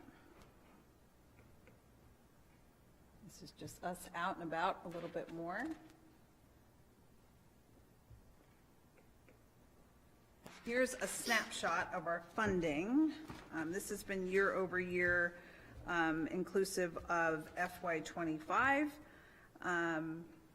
So as you can see, we've had some substantial growth over the years. I will share, when I joined Midshore Behavioral Health in 2016, at the beginning of 2016, we only had a budget of about $4 million. So we've really been working hard to go after as much funding as we possibly can to bring it into the region to build services and really have a nice network of support. So, and funding right now is obviously a hot button. And we're just really holding hope that the budget, you know, is preserved to the extent that it will be under the federal climate and the state climate. So things look pretty steady for 26. We've had some minor reductions, but we are working to pivot. So no major impact to report right now. I'm going to hold my breath on that one. And the next couple slides are just a snapshot of your public behavioral health system constituents in your community, so individuals that receive mental health and substance use services through their Medicaid benefit specifically. So Sarah, did you want to just highlight the Queen Anne's County numbers? Yeah, so as you can see on the left for mental health, in the last 3 years, it's sort of stayed the same, but actually, I mean, it's very close, and also same with substance use. It's pretty much stayed the same. There's it's not super significant changes throughout the years. But the Queen Anne's County number, if you could just. Oh, this one? Both of them, yeah. The Queen Anne's specific. Okay, yeah, the Queen Anne's County specific numbers would be 1,655 served, and that's 3% of the population, and then that's for mental health, and then substance use is 769, which is 1% of the population. So can we clarify that 1655 for 2024? First off, it only goes to September 30th. That's where the data, that's by the data that's captured through our administrative service organization. So that's just going through your organization? No, so the administrative service organization is the entity that governs the funding that is fee-for-service for mental health and substance use. So the data that we get for our annual planning purposes, which is this, we get a timestamp of 9/30 every year that is a look back. So this would be a full fiscal year 24 that they were able to provide. So we don't have 25 data yet.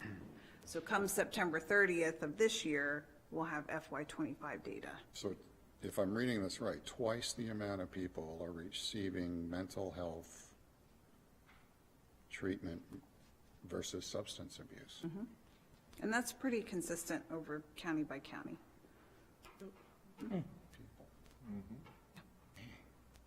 And mind you, like I mentioned earlier, substance use was not in the fee-for-service model until right around 2016.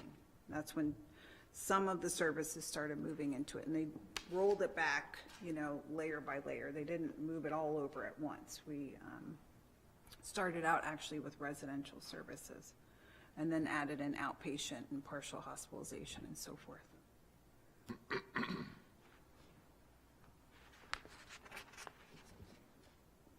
And this is a breakdown of how it's used, primarily in Queen Anne's. So you can see under mental health, we have outpatient services is the primary use of our mental health funding. And then the highest service area for substance use is labs, which is not unusual because it's a highly utilized service when you have someone that's engaged in substance use treatment. You're collecting urinalysis on a really high rate. But then second up would be outpatient services. And then the last piece of data we wanted to bring to you this evening is just our point in time data, which is a snapshot that's done once a year nationally. Housing and Urban Development earmarks the same day across the country for organizations that have continuum of cares and receive HUD dollars for prevention and supported housing dollars to go out and survey the community on the same day across the country to earmark how many individuals they encountered that were experiencing true homelessness. Now, this is a required activity that has to be done year over year for us to advocate for our dollars for the community. So we go out and we work with our detention centers, our behavioral health providers, our libraries, our community-based providers to try to get our numbers in to the best that we can. And so on January 29th, we were able to make contact with 14 individuals that identified as sheltered and 2 unsheltered in the county. Now, there's a lot of factors that play into how you get this information. Some years are better than others. Weather dependent, it might be easier to make, you know, those contacts with individuals, but we have a lot of volunteers that help us with this process. And we do have a small window of time where we can receive the homeless count information, but this is something that we do each January. Our numbers actually have gone up a little this year, which was encouraging because we really want to try to advocate for as much funding as we possibly can to serve this population. And this is just an additional breakdown of what we're seeing in terms of who make up the 16 individuals we were able to make contact with. And thank you again for always being supportive. Thank you. Happy to take any questions or comments. I think we have a motion to do. And emotion's always nice. I move to execute the agreement with Midshore Behavioral Health to act as the agent in oversight, planning, and development of the public behavioral health system in Queen Anne's County. Second. There's a motion second. Any discussion on that? All those in favor? We thank you for everything you do. Absolutely. All those in favor? Aye. Any opposed? Thank you. All in favor? I appreciate your support. Thank you very much for all you do, and It's, of that course. extremely comprehensive survey. That was thank really, you. very, very helpful. Appreciate it very much. Yes, and happy to come back anytime for a special presentation, and I have some data I'm going to be following up with as well. for you guys. Excellent. All right, thank Thank you. you. Ladies, once again. When was the last time you talked to Ken? Ken directly, Ballpark. a few weeks ago, I have a meeting with Amy, his director of behavioral health, Thursday, this coming Thursday. Tell her we said hi. Thank you. Thank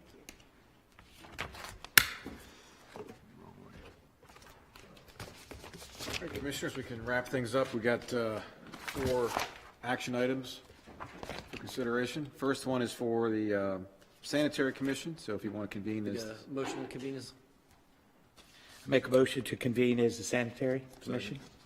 all in favor? Alan's been here since 1 o'clock.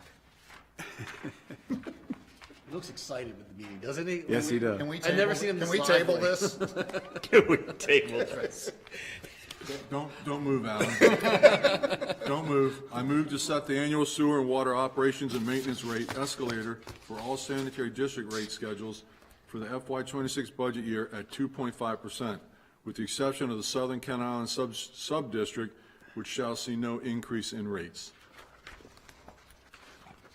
Do you have a second, Patrick? Yes. All right, got a motion and a second. Any discussion? Begrudgingly. If we didn't vote on it. It'd be 6%. It would be Be 5%. 5.5 to 6.5. So we're lowering the rate to 2.5. Correct. According to That's my right. documentation. Okay, very good. All in favor? Aye. Aye. Any opposed? I'm going to abstain because I am the only user of county sewer and water. Motion to Up here. increase Commissioner Dumanel's sewer by 10%? Yeah. All right, 3 in favor, 1 abstain, 1 absent, motion carries. All right, thank you, Commissioners. Our final 3 items are for the County Commissioners. If you want to turn to tab number 3 in your books, tab 3, action items. Number 1 on page 1 is a request for economic development incentive funding for the Workforce Development Fund for Miltech Corporation. And this is for $2,565 in grant funding for Miltech for training and professional development of their management staff. Stay perfectly still, Heather.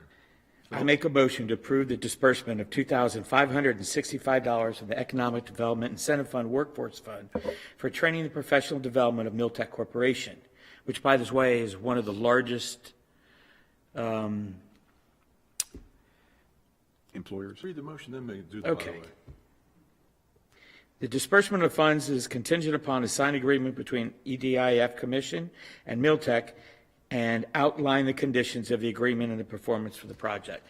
Miltech's one of the largest employers in our county. Second. Motion and second, in discussion? Yeah, you want to mention? No, she doesn't. She's been here. Do you want to say something? We appreciate you. I just wanted to clarify that this is the Workforce Development Fund that's part of the EDIF, the $250,000 specific to training. Miltech's been a great partner and been in business for 35 years. They have about 60 employees, although they're not our largest. They are consistently growing. So this is a way that we can support them by providing some support. Thank you. Thank you, George.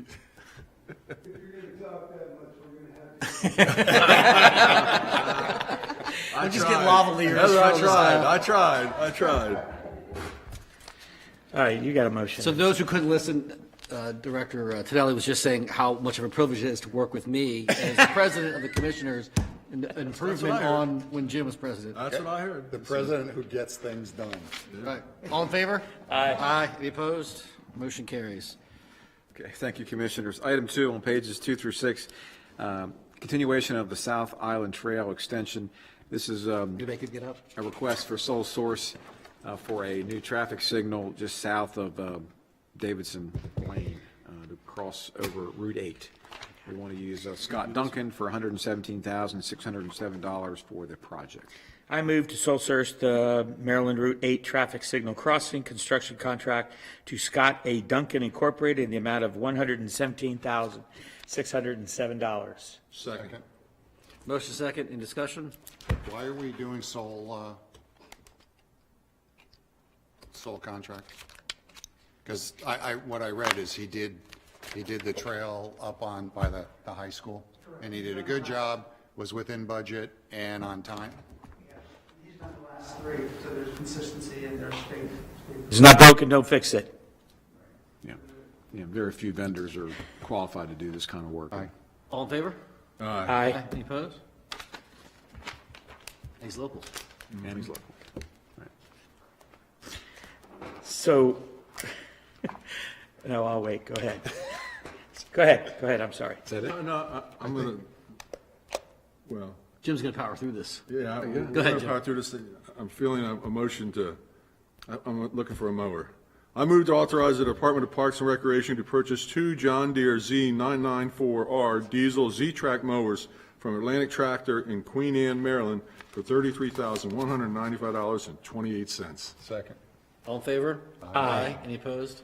Motion You didn't carries. ask for any comments or discussion. Wasn't taking any comments on that. I was just going to comment that our Parks and Recs director came in and asked for less than $50,000. Well, actually, no, he asked for 100 and... Oh, wait a minute. You mean it's 40,000. $33,000 apiece? The 50,000 was a rounding error for you, Phil. Okay, Commissioners, that's all we have for this evening, action items, so. When's the bridge coming? Thank you, guys. You working on it? Queenstown to Centerville? How we doing?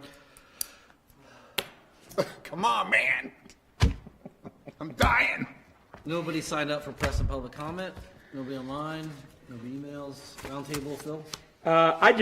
It's probably countywide knowledge already, but I want to congratulate Bobby Willie and his coaching staff for once again, for the 5th time in the last 12 years, bringing home the Maryland State 2A Men's Lacrosse State Championship. So hats off to 5 times. Wow. 5 times the last 12 years. So, yeah. So kudos to Bobby and his coaching staff, and of course the hard work of the actual players themselves and the commitment they made to achieve the excellent level that they did. And it was a close match. I think the final score was 13-12. And I think a nice thing to say would be that the 2 teams that competed in the Maryland State 2A Men's Lacrosse Championship game were 2 teams from Maryland's Eastern Shore.